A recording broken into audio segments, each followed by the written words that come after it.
because everybody from Boston thinks we talk with Alabama accents or Georgia accents. Why, they think we don't know nothing around here. We don't know nothing about the space bases or nothing about the shadow government or nothing about anything, Joe. Why, I'm just everything I seem, aren't I?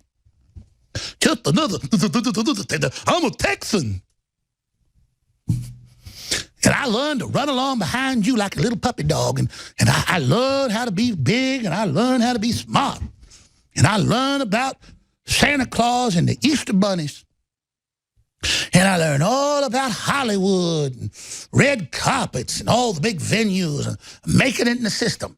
I could easily go along with the system. I was told, go along, don't be so hard, don't say Soros is a Nazi, leave the Islamists alone, do this and that, and we won't block you on iTunes and YouTube, and you'll have 50 million views a week, and you'll be the biggest thing as you are the biggest thing in politics, Mr. Jones. I've been on the phone with the vice president of YouTube. I was offered all that stuff. I'm not a loser that they block me. I'm a winner because they block me. I'm not trying to be Joe Rogan, a lapdog of the system. I'm trying to change the world, and I'm doing it. And as for Joe, since I brought that up, I meant to do this, I'm going to do it now. Cue him up, if you can find it. I was going to do it last week, and I didn't do it. I'm doing it because I don't lose sleep over nothing, and I've been losing sleep over not saying this, so I'm going to do it right now. Cue him up saying that George Soros was captured by the Nazis. Now, you got it? Good. Joe, I don't care about coming on your podcast. I don't need to come on your podcast. But my point is, though, I know you're as smart as I am or smarter.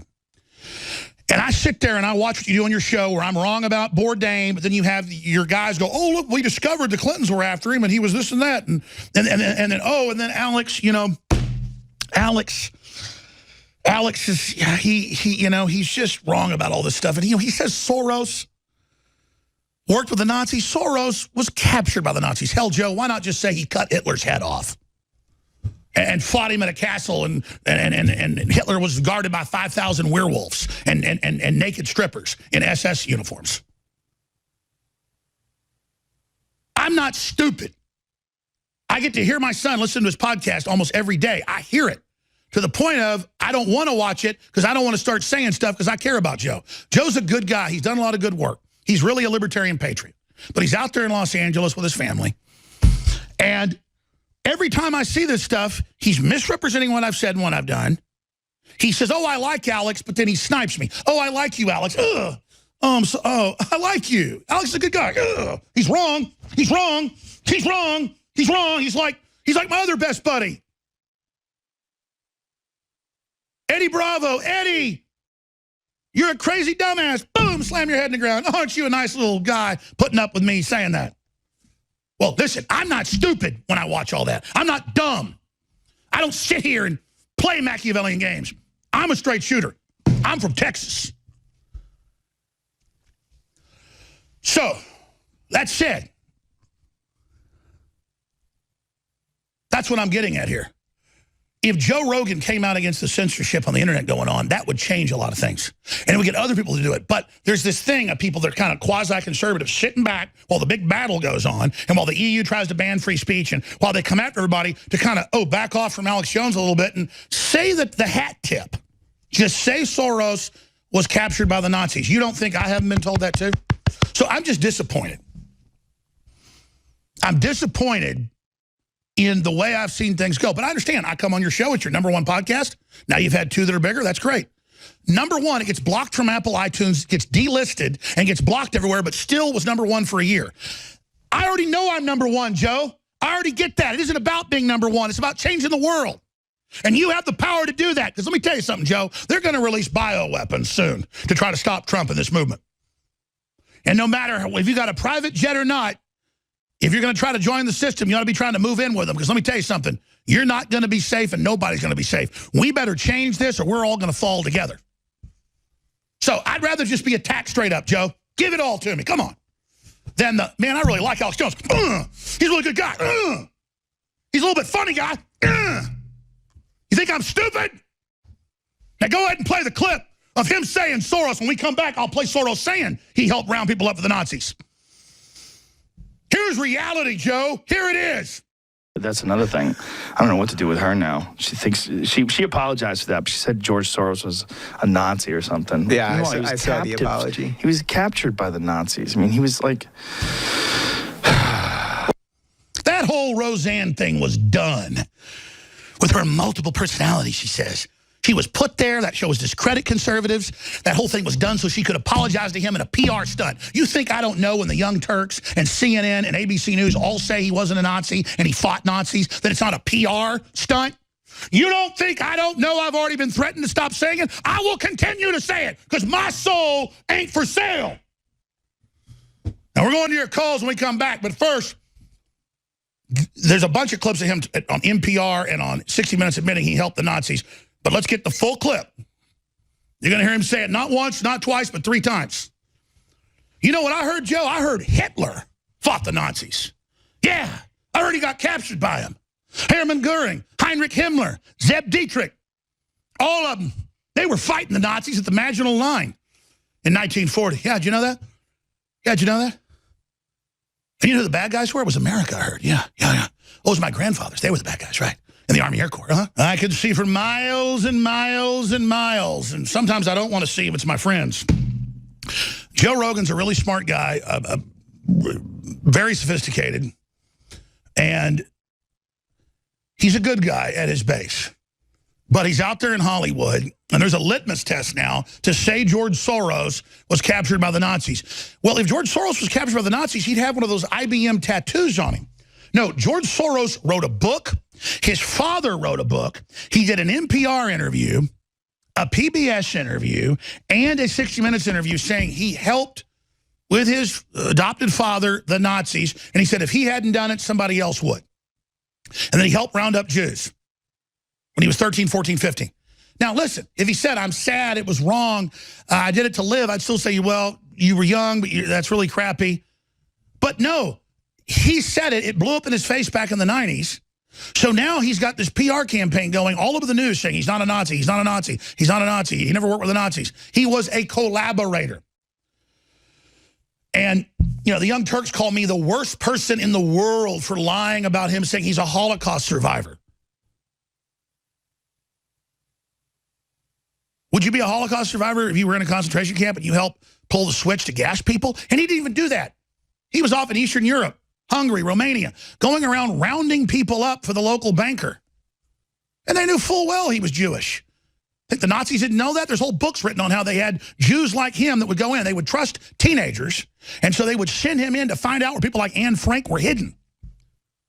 Yeah, George Soros went and found the Jews like a little bloodhound demon. He's a Nazi bloodhound. That's what he is. And he's financing lawsuits against me, everything to shut me up. I don't care, you piece of crap. I'm not a little rollover like you. You may have gotten threatened by authoritarians and rolled over, buddy boy, but I didn't. And when I was 15 years old, I didn't roll over to 25-year-old men. So don't tell me if I was back then, I made a difference. Look, I'm from Texas. I'm from America. And my ancestors aren't cowardly scumbags like you. And since you did that, you overthrew a bunch of countries, you bankrupt people's pension funds and steal them. You were a known criminal till the 90s, till you made hundreds of billions and came over here and bought up our media to tell us how you crap Tiffany cufflinks and you little wings and you fly around in heaven. You're a degenerate, monstrous scumbag. You're a vampire bat that drank the blood of your own people. And you're going to go to hell. And I'm going to win, and America's going to win. And you're getting thrown out of Europe right now. Everything you're doing is turning into pure crap. You've got a crap touch, not a Midas touch. Everything you turn now disintegrates, you old stinking vampire. And it doesn't matter what happens to me as long as we win the war. That's what this is all about. You're all about yourself, you little Satanist. So, every time one of your people comes out and says you fought the Nazis or you cut Hitler's head off or, you know, or you murdered Hitler or you're a hero, I'm going to use them to expose it. So you better get your internet ban in real quick, you cockroach. Anyways, as for Joe, I just want to get Joe's attention that whoever told him that and whoever told him that was a good thing to say is not a good person in my view. Or is that your decision, Joe? Because if it's your decision to defend George Soros, then there's going to be a whole new chapter to our relationship. Make your decision. It's not a threat. It's the way it is. You make your decision. You decide which side you're on. It's real simple. You should be defending internet free speech. You should be championing things. You could change history. You're a major leader. You do have the biggest podcast in the world. Your audience rivals mine. That's great. I hope it's 10 times bigger. But not if it's in the hands of the globalist. If you turn over to Palpatine and become Darth Vader, I'm Obi-Wan Kenobi, and I'm coming for you, buddy. Let's go ahead and play George Soros and what he didn't want you to see. It was actually probably the happiest year of my life, that year of German occupation. For me, it was a very positive experience. It's a strange thing, you know, because you see incredible suffering around you, and in fact, you are in considerable danger yourself. But you're 14 years old and you don't believe that it can actually touch you. You have a belief in yourself, your belief in your father. It's a very happy-making, exhilarating experience. Hit pause. Back it up. It's a very happy-making. See, he was captured by the Nazis, and it was happy-making, like Happy Meals. Little cheeseburger, little cookie, little toy, little fries, little orange drink. Happy-making. In fact, that's what you call the Holocaust now, according to Soros. I think that's terrible, but instead of calling it the Holocaust or the death camps, it's a happy-making. Here, let's go back to the happy-making. But you're 14 years old and you don't believe that it can actually touch you. You have a belief in yourself, your belief in your father. Lucifer. It's a very happy-making, exhilarating experience. While hundreds of thousands of Hungarian Jews were being shipped off to the death camps, George Soros accompanied his phony godfather on his appointed rounds, confiscating property from the Jews. Happy-making. These are pictures from 1944 of what happened to George Soros's friends and neighbors. The happy-making. You're a Hungarian Jew who escaped the Holocaust by posing as a Christian. Right. And you watched lots of people get shipped off to the death camps. Right. I was 14 years old. And I would say that that's when my character was made. In what way? That one should think ahead, one should understand and anticipate events, and one is threatened. It was a tremendous threat of evil. I mean, it was a very personal experience of evil. My understanding. See, because I could just show the shorter clips. And no, I mean, I'm showing what he says. It's the delusional. He's helping all this go on, but then he says it's the best time of his life. He's happy-making, but then he's not with the Nazis. He's just helping them. No. And this is the attitude. Oh, I'm just going along with it, so I'm okay. Oh, kind of like going along with internet censorship? I mean, maybe if Joe goes along with us being shut off the air and all the libertarians and conservatives, but he stays on, it'll be a happy-making. I mean, he's not going to be part of it. He's just going to stand by and watch it happen. Or you could be like George Soros and actually help round people up. But it's how you survived, like free market, so it's okay. Let's continue. Experience of evil. My understanding is that you went out with this protector of yours who swore that you were his adopted godson. Yes. Went out, in fact, and helped in the confiscation of property from the Jews. That's right. Yes. I mean, that sounds like an experience that would send lots of people to the psychiatric couch for many, many years. Was it difficult? Not at all. Not at all.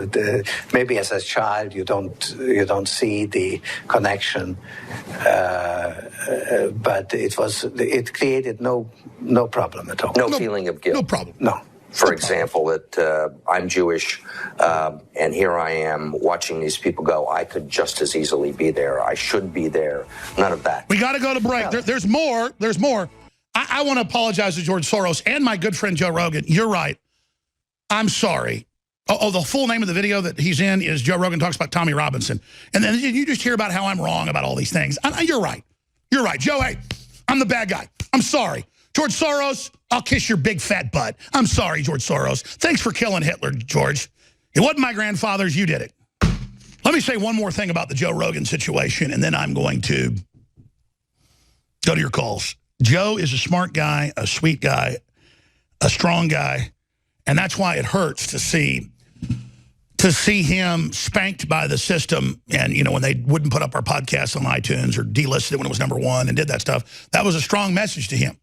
That if you want to be left alone, don't have people like Alex Jones on. Well, that's fine. But then if the drumbeat starts, because I'm a busy guy, I can't listen to long podcasts, but my son does, people around the office do. Joe has the biggest podcast in the world. Probably reaches, conservatively, 50 million people a month. That's a conservative number. And that's great. But then if it becomes an exercise, oh, Alex Jones is wrong about Anthony Bourdain. Hey, Joe, I talked to the people that were there in the production at the highest levels. They're involved in the Pentagon, everything else. I know all about it. Elon Musk. I mean, Joe, I'm not going to tell you, you know, who I talked to yesterday or who I talked to this afternoon. So just let's quit pretending that we aren't the tip of the spear. And then Joe takes DMT and talks about seeing space aliens and other dimensions. And then I talk about the globalists taking drugs and believing they're getting knowledge from other dimensions. And I'm the biggest kook in the world. Oh, I had Alex on. People think I like Alex. I like him as a friend, but he's a total nutball. I had him on. He talked about interdimensional child molesters, psychic vampires. You know, he's crazy. Oh, really? I don't take DMT. It's fine that you do. I'm a libertarian. And then I don't sit there and think I'm communicating with aliens. The people I'm talking about do. Because if you're a good person and you take the DMT and go to the 5th dimension, 6th dimension, if you believe in that stuff, they act real friendly, but Mescalito gets mean later. He's a goat, by the way. It's Baphomet's who you meet. It happens to basically everybody, unless you're a really good guy. And then you get transported to a space prison for a couple 100,000 years. And then when you come back, you don't ever come back. Now, I've never taken it, but I've talked to people. I knew about this when I was a kid from people that I knew that were involved in CIA trials at Berkeley. Oh, tell me about DMT, Joe. Tell me all about, you know, how you popularized it in the last 15 years. The Clockwork Elves, Joe. I heard about the Clockwork Elves when I was a little kid. And I decided I don't want to see them. Because everybody sees them. Little goat creatures with little green hats and little green uniforms. It look just like gray aliens. Then they pull their mask off, and they don't look quite like that anymore. They wear little gray masks so they don't get too scary. Because they look like little gremlins, little demons. Now, see, you'll probably play that and say, look how crazy he believes in little gremlin demons. No, you do. You talked about it. You saw it. You believe it. I didn't take it. The Bible says don't be part of pharmakia, because it gives you the evil spirits. Okay, I didn't used to believe that growing up. And then I learned the CIA is taking this to get interdimensional communications. You say you've had those interdimensional communications, Joe. I haven't had them. You have had the communications, but I'm the kook for saying that the owners of Time Life books in the 30s were taking DMT?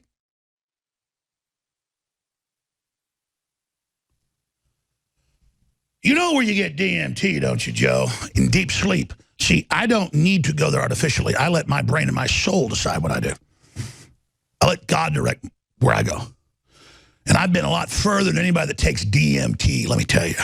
Because I got the DMT. Alex Jones got a lot of the DMT. The DMT, the DMT.